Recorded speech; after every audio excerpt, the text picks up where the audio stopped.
So I have never spoken of, or at least not to my knowledge, spoken about the holidays like Christmas and Thanksgiving and so on, and Easter and all of that. Even though I am a researcher and I consider myself kind of well versed in the goddess religion. So I would say that I'm probably qualified to speak on these holidays, which are all focused on the goddess worship. But um, I'm gonna take a different, or let's just say, a perspective that is not usually taken from a lot of people when they start talking about Christmas, especially like the people who are like in the truth community. When they usually come out and they condemn Christmas and all of that. I'm gonna take a little bit of a different perspective on it, but before I do that, I want to also make mention of the book that I have uh, began almost. I'm almost ready to release it, to publish it. I mean, and I have given out the link to the PDF for people who want to download it for free. It was for subscribers, and it's for a limited time because once I publish the book, I don't want anybody to end up buying the book and then find out that it was available online, and then they'll be mad. So I'll only make it available for free right now for a limited time, basically until I publish the book, and then I'll those who have it free, they have it for free, and if they want to support me, since I've never taken donations or monetized videos, some people have said that they wanted to support, but then you can support me by buying a physical copy of the book or an ebook, whatever. So so moving on from that point.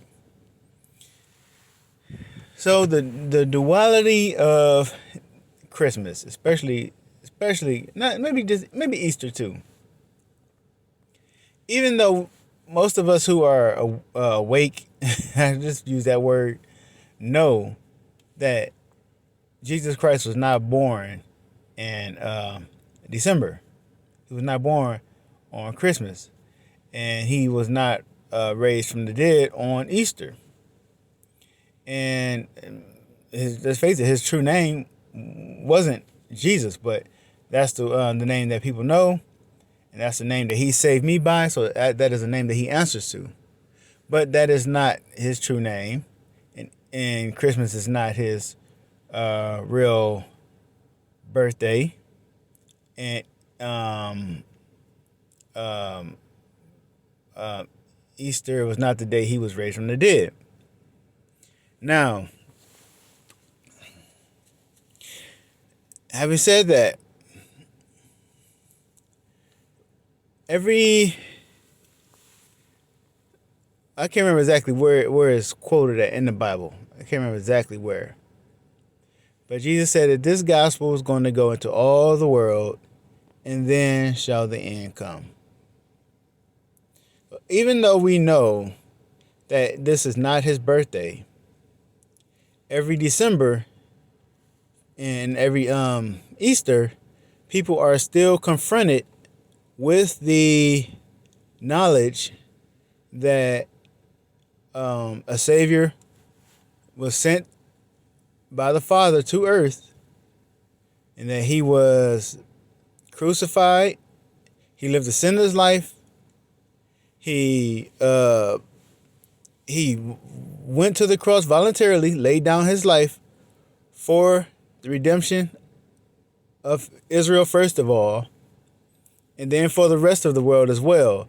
All those who would, as John put it, to any who would believe, gave he the power to become the sons of God. I might have misquoted that. It says he said, came into his own rejected him, or his own did not receive him, but to any who would receive him, Jew and Gentile, or Judean and Gentile, Judah and Gentile, Israelite and Gentile, to them gave he power to become the sons of God. They are confronted with that every Christmas and every Easter, as pagan as these holidays are. So they still have to hear that message. Well, hopefully they're hearing that message. Hopefully it hasn't become so commercialized that they don't even hear that message. And yeah, I know that this is all about the goddess and her son, her sun, because once you really get into these religions, you know what it's about. You know the Ishtar and the Queen of Heaven. You know it's all about her. But the Father is always able to turn something to his advantage. So as much as sometimes we look at things and say, well, you know, the devil is busy, the devil is doing this, the devil is doing that, the Most High still managed to use things to his advantage. So yeah, people are unknowingly celebrating a goddess holiday. But at the same time, people who don't believe in the Most High at all, or people who reject the message of the gospel, still have to be confronted with it and still have to hear it, even though it's not brought in 100% truth. And I hope everybody can hear me. I just realized my phone was so far away from my face. I didn't really realize I was holding it that far away. So, I think there's good and bad. Like I said, there's a duality to it. And, yeah, I think I'll just leave it at that. So, and like I said, it's going to be a little bit of a different take than what we'll probably hear from the majority of people on YouTube, to my knowledge. Because I don't really watch those videos. Because, you know, those videos are for people who don't know, in my opinion. It's not for people. Like, if you're the choir, you know, you shouldn't be, like, watching videos that are going to preach to you, you know. You know this already. So I don't look for videos about Christmas and Thanksgiving and Easter and all of that, so because I already know this stuff. In fact, I know not to be not proud. That's not the word. Not to come across wrong, but I know more than a lot of these people who claim to make videos about these holidays do, because they always repeat that same old Semiramis myth that is completely whack and completely bunk. So yeah, I gotta go. So I'm gonna finish this video up, and I will talk to you later.